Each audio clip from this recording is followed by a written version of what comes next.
So hey guys, we're taking part in a really awesome collaboration with the Texas boys. And it's about, can one family make a difference?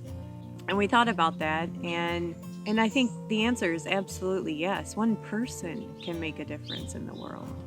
Today's video though is for a very special family.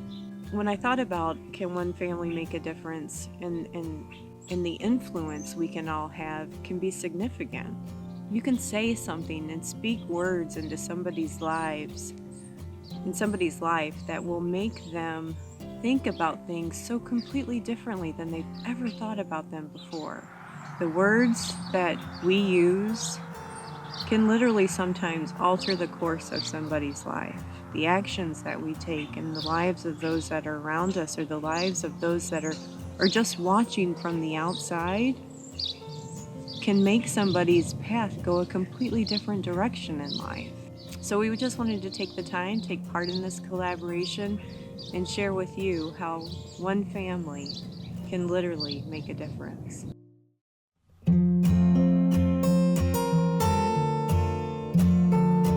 One of the things we learned pretty quick on YouTube was we didn't really know a lot about where our food came from. We went to the grocery store, we bought food, and we didn't feel very good about it. We wanted to know more about where our food came from and how it was grown and take ownership of it. We didn't know a lot about it, so we started looking to YouTube for people that could mentor us, people we could learn from, and people to inspire us.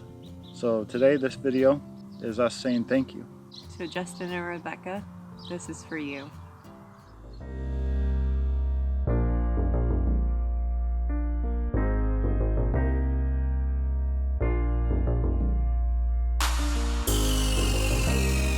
Honestly, what do you say? What do I say to you guys to even make it feel the way it truly feels to me in your hearts? I don't know what to say to let you know how much you've forever changed our lives.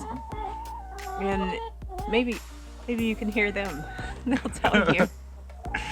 But, you know, I remember showing you, Todd, a Justin video. This was probably 2 years ago, saying, hey, did you see how this guy's raising his chickens? And he said, oh yeah, I'd already checked this guy out and I hadn't shared him with you yet. Yep.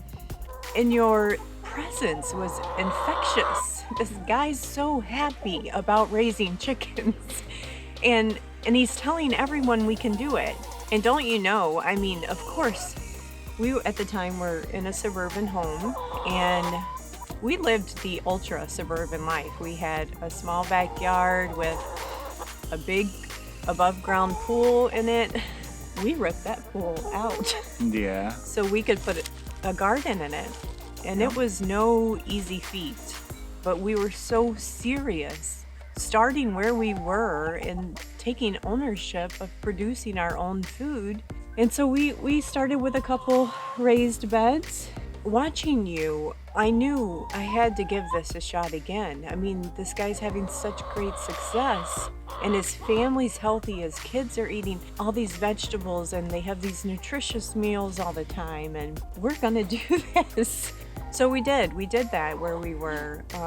But then I started saying, how can we take this to the next level? I thought, how awesome to be able to have backyard chickens, and I'll raise my own eggs. So I called up the township, because I had learned, I think from watching other YouTube channels, you have to check with your regulations, and picked up the phone. Nope, you can't have chickens. They're not considered a pet. I kind of just dealt with that in my own way. But over the next probably 7 months to 10 months, we just continued to just have a stronger and stronger desire to just level up the ownership of where our food came from. A lot of preservation. We got really big into canning, even though we weren't producing massive amounts of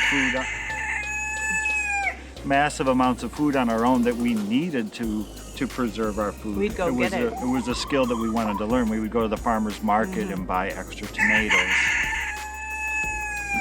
or find people down the street that they had fruit trees in their front yard, and they would just let the fruit go to waste. So we would go and ask them, hey, can we can we have your apples and your pears or your mulberries or your crab apples? So we really started collecting food and trying to build our skill set. Yeah. And we decided that in 2017, we would start searching for our forever homestead. It was March 1st, 2017 that we closed on this property. And April was my birthday. And what'd I get? Chickens and ducks, right? Yeah, all these lovely grown-up girls. Here was my birthday present. I said that very first animal was gonna be my chickens finally. And I brought these lovely ladies home and got them working right away on making compost, Justin Rhodes style for me. But anyway, Justin, Rebekah, I got my chickens. You even taught us how to build a chicken tractor. We raised our own broilers. I'll tell you, we actually had to go back and watch your video on how to butcher them. But we successfully raised and butchered 15 chickens and 3 turkeys in our chicken tractor last year. And that was just us following you on your own personal homestead. But then you took us and you showed us the entire United States and what everyone was doing. And that's when things got crazy. Yeah, because that's when we started learning about food forest and way more about permaculture. You really started looking at things differently. I'm never good at remembering names, but you did go visit the one gentleman, but he was the gentleman that had the beautiful, beautiful food forest. And he was using like the trio system with the underplantings and all the nut trees and the fruit trees. Nice. So that's your trio. Trio of trees, then trio of shrubs underneath, and perennials. And that's it. It's pretty simple to lay out. Takes a few plants. I really recommend people start with 2 trios. Just get it started. And that very day you said, go plant a tree today. We did. We started our own food forest E-type, but we planted 6 apple trees, 2 pear trees, 2 peach trees, all the understory beautifulness of perennial herbs. And it's like I said at the beginning of the video, do you understand the power of words? And when they're positive, the change that can follow that.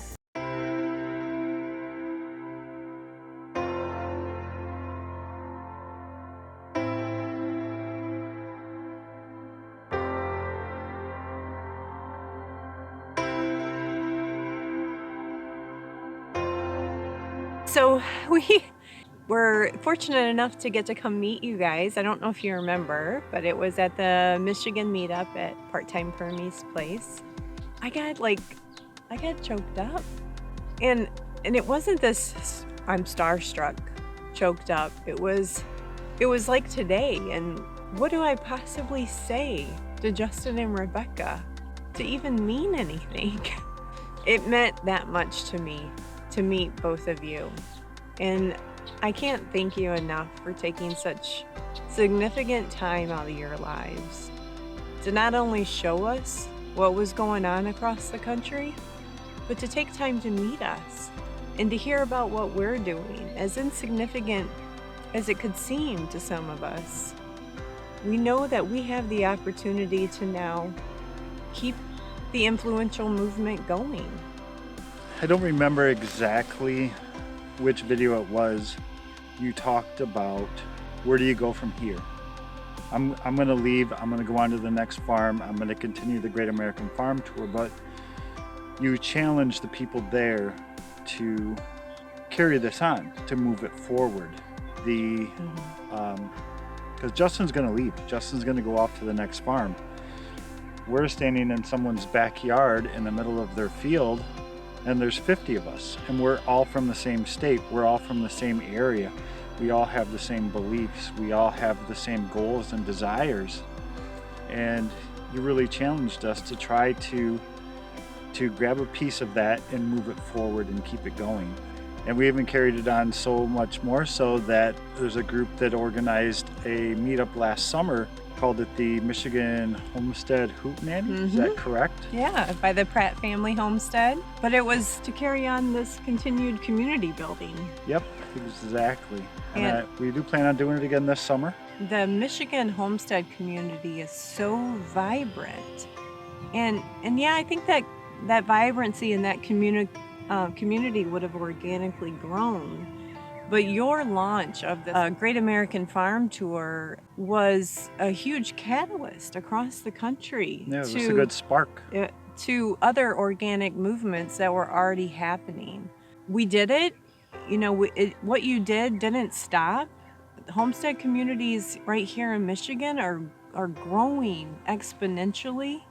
And we're still getting together. We're still partnering with each other and learning. If you guys across the country haven't taken Justin and Rebekah's challenge, to not let that be a one-time thing, but to keep it going, take it on your own and start that next meetup in your area for other like-minded individuals, and you'll be amazed at the response. If it's anything like what's going on here in Michigan, it's incredible.